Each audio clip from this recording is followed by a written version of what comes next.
Hello again, YouTube. It's been a minute. I'm Teddy. And I'll be your oracle reader for today. Spiritual guide, if you will. The energy I'm tapping into today is pretty fantastic and enormous. So it makes sense that you're here, because you can't hide from me anymore. I see you. Thought I would pull just a couple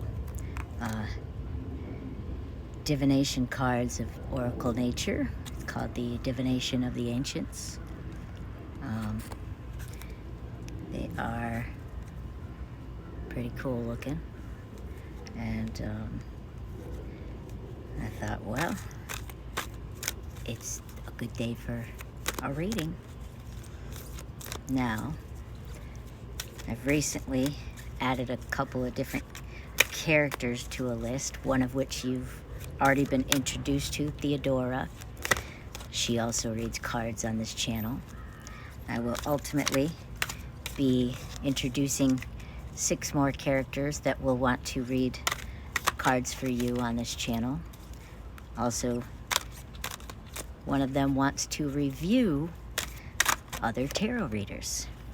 So, we'll see how that goes. One of the things that I've learned in this life that I've had so far,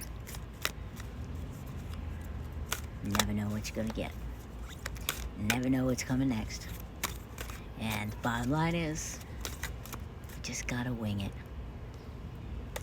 So, maybe I'll need to call this channel Wing It. Because that's what we do here. All right. I'm going to take these 2. We got... Ooh.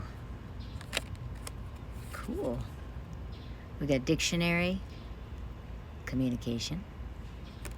And we have ornithomancy. Omen. Ornithomancy. I don't think I've ever heard that word before. So, let's get into it. Let's see what it is. I want to look that one up first, because that's obviously new. Alright, what do we got? Alright. Ornithomancy. Ornithomancy? I guess. Be alert, for the signs are all around you. You have not heeded your internal alarm, so this flight of birds comes to warn you that you are in the process of making a huge mistake. Uh-oh. You may be flying high at the moment, but could fall quickly and suffer a very nasty bump as you land. Already, you have been swept away, but never fear. It's not too late to get back on track. Ask yourself what resonates with your truth and integrity. What is your truth? Be honest with yourself. Take action accordingly.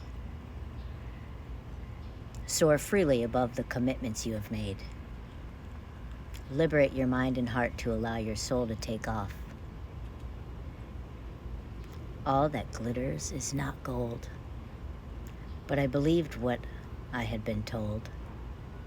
This omen bids me to retreat as protection, not defeat. I'm here to protect you. Other divinatory meanings. Do not ignore your intuition. That's a big one. Any messages or signs that the universe has given you, don't ignore them. Or even your just gut. Your gut will tell you stuff.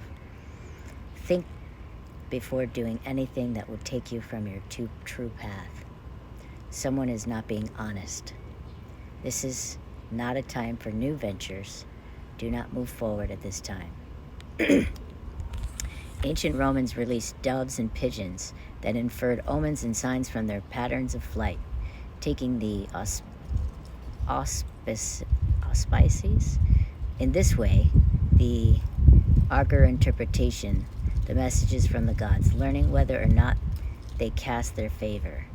augury was first practiced by the Etruscans, divination from the flight.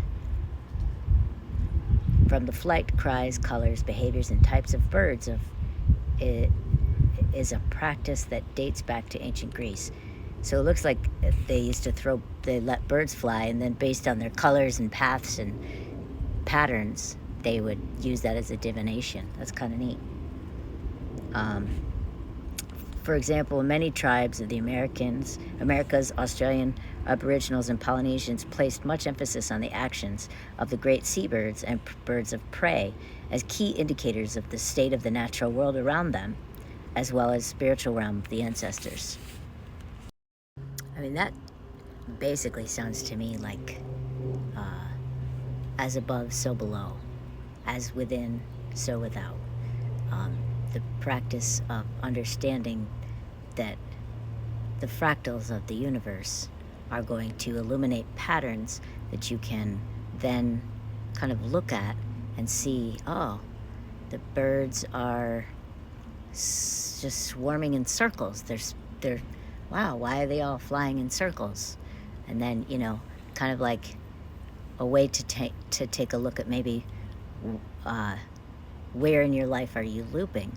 What, it sounds like they were practicing that law of the universe. I think it's called the law of cause and effect, maybe? There's 12 laws of the universe. I don't have them right here with me, but I think it's cause and effect. We'll read the other card, and then I will share a little of my thoughts. Dictionary, communication. You are overthinking things. Stop trying to analyze every conversation, every word, every thought. It's time to shift from the control of the logical and analytical left brain and explore the creative, intuitive right brain, which will help you find clarity. That's a good thing. It will help you find inspiration and peace of mind. This message also serves as a reminder to listen to others, particularly when they are offering help. I'm offering help. Be careful not to dismiss advice, for it often comes as an answer to your prayers. You are like a closed book, and people find it hard to read you. It's time to open up and share your thoughts and feelings as well, and it will bring greater understanding and deeper meaning to your relationships. Did I come across okay? How did I speak? What did I say? Communication is key to connecting purposefully. Listen well, as important words, be they spoken to you by a friend or stranger, or written down and placed before you in a note or card, will point you to your next step. Try to understand someone else's point of view. Meditate to quiet your mind. Speak with confidence. Your life purpose involves writing and public speaking. I know mine does. I don't know about yours, but we all do have to speak to others. And writing is very helpful. I write every day. Zara thinks that there's something really important to be said, so I'm going to let her speak. She might illuminate some information. Or she might be saying, sometimes the bark is bigger than the bite. The oldest known dictionaries, dating back some 4,300 years, are cuneiform tablets from the Akkadian Empire. Since dictionaries have played an important role in deciphering and interpreting ancient languages, in particular the meanings of text used in ceremonial work, like ancient rites of passage and books of magic. These days, physical dictionaries seem to be becoming increasingly rare, as we tend to rely on the online sources to learn about the meaning of words. I don't know about you. If there's no emoji for it, does it really exist? I'm kidding, of course. So, if I'm putting these two together, what I'm getting is there's some sort of miscommunication. And a miscommunication that somewhere along the way has happened, and it looks like your interpretation of this communication is of some sort of action that is not necessarily the right move. Now, from the sounds of it, the best way to take a look at this is to actually share it with friends, talk about it with friends, get into the communication process with people that you know that you can trust, and share your feelings, thoughts, and emotions about what it is that you are about to step forward into, so that you can actually get some insight and maybe some deeper understandings of how to communicate in this step forward. It looks, what did it say? It said,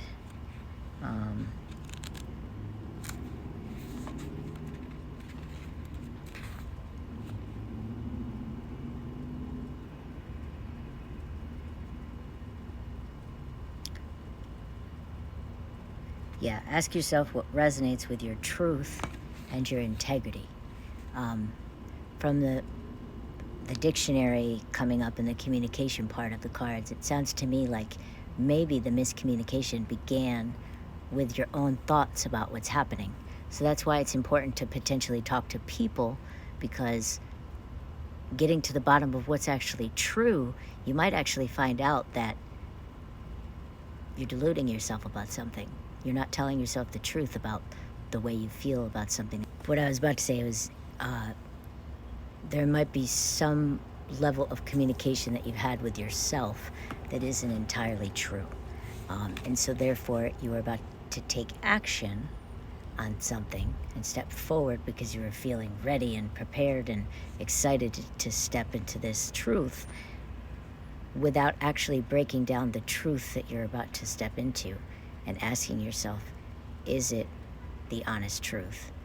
Am I coming from a place of integrity? Am I doing the right thing based on the right reasons? Why am I doing what I'm doing or about to do? And talking it over with some friends would be a great idea to figure that out, at least to help to get to the bottom of what it is that's about to happen and why. Ask yourself why. That's really what it comes down to in most circumstances. Why? Why are you doing what you're about to do? Why are you thinking of doing what you're about to do? Is it coming from a place of love? Is it coming from a place of fear? You know, I mean, one of the major things that I've learned in my life is anything that I do because I'm afraid is destined to fail, because I'm not coming at a circumstance out of love. Everything that I do out of love has the power of my intention of love behind it. And if the power of intention behind something I'm about to do comes from my fear of something not happening, or something that, you know, I'm afraid something won't happen, you know, coming from fear is not a good place to come from. You know, I mean, I don't know a good example, but like,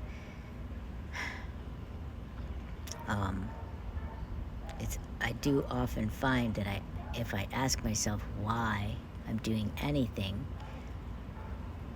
it's helpful in figuring out if it's the right step, because when you actually ask yourself that question, then you can get to the bottom of what are you trying to force an outcome? You know, are you trying to manipulate a situation so that it turns out in your favor, or it turns out in a way that you wish that it would turn out? Or are you actually embracing the universal laws and saying, okay, I love painting, so I'm going to continue to paint? Or are you painting to avoid feeling uncomfortable? You know, like, is it the intention and the reasons why that we do anything are essential? Intention is almost everything of the equation, because if I know why I'm doing something, then I can check my integrity and check to see where I'm coming from and what I'm trying to achieve. A lot of times, you know, if we want something to happen, sometimes there's a lot of things to consider and not just our own considerations. There are other people to consider a lot of times. I'm trying to go sit in the sun because I really want to. But yeah, so I guess what I'm trying to say is check yourself before you wreck yourself. Yes, exactly. But yeah, the beauty of anything that we're really putting ourselves into can come from a lot of places, but the bottom line is integrity. And if you can check yourself and make sure that you're coming from a place of love, coming from a place to be of service, coming from a place to be in alignment with others and not just self, if there's more involved, think about the other. If it's a group thing and you're not sure, maybe reach out to the group and be like, how do you feel about this? What's going on? You know, because sometimes we think we know what's best for the group or for the other without even asking, you know? I mean, we can't really make assumptions like that. Not anymore, especially with as much communication that's available to us. We have so much communication available to us. We could literally shoot a text and be like, hey, do you like cheese? I'm going to have cheese at the party. What if every single person you invited to the party is lactose intolerant? And all you got is a big cheese platter on the table. So your intention was fine. You wanted to have, you know, but you didn't check with anybody. So just thoughts. So ask yourself questions around your truth, your integrity, where you're coming from and your own intentions. Communicate with some friends about, you know, to get to the bottom of how you're feeling or thinking, to see if you're actually coming from a you know, an intuitive place of authenticity, the core self, or if you're trying to manipulate an outcome. I mean, we all do it. I lose track from time to time too, and forget to check my intentions. You know, like a lot of times, I don't know. Generally, the areas where I tend to fall short have to do with people pleasing. So if I'm trying to put together a party and I'm, you know, trying to make sure everybody's pleased, I might fall short because I'm focused too much on people pleasing, you know. Or, well, I mean, I'm a little more mindful of this now, but there have been times where I'm just like, oh, it must be perfect. It has to be perfect. I gotta get it right. And in that whole perfection spin that I was trying to do, I end up not asking anyone what they thought would be ideal. And so here I've got all kinds of arrangements for all kinds of situations and circumstances, but I never even checked to see if it was right for the people, because my intention wasn't pure. My intention was to please people instead of actually have a party that kind of goes off without a hitch, you know, like, meaning like if I actually check myself in that circumstance, why did I want everything to be perfect? Did I want everything to be perfect because I wanted everyone to have a good time? Or did I want everything to be perfect because I wanted everyone to look at me like I was something special? And this is the difference in intention. When you're doing something for the mere purpose of trying to get an outcome so that you're viewed in a certain way, that's something that, when you really get down to the integrity of it, if you really want it to be a party that goes off without a hitch, then it's more important to make sure that everybody at the party is going to be pleased authentically, not just so that you look a certain way, you know? So there's weird little quirky little things that we got to be honest with ourselves about. Honesty is a big deal. Like truth and integrity are, you know, truth, integrity, and intention. So get with your friends, talk about this step you're about to make, talk about this, you know, see where you're coming from and why. What is it that you're trying to do, you know? And write about it, you know? I mean, it kind of indicated there that writing might be a part of this process, so. All right, well, I could ramble on for days, and I'm not going to do that to you. But hope you have a great week. I know it's been a pretty Monday here in Atlanta, so I hope you're having the same. I also want to impress upon you that it's okay if you realize that your intentions weren't coming from a purely authentic place. Once you talk with friends, that's the whole reason why it's important to talk with friends, because they can help you get to the core center of your intention. And if it's not coming from a purely loving place or selfless place, then it might cause you to do some tweaking that might be more to your benefit. So that's all I got for today. Good to see you, YouTube. I'm glad to be back. I've been pretty preoccupied. I'm creating a new business, so I'm very busy with that as well. So I'll be on here telling you more about that as that kind of unfolds as well. Yeah, so as always, wing it. I love you. Stay well.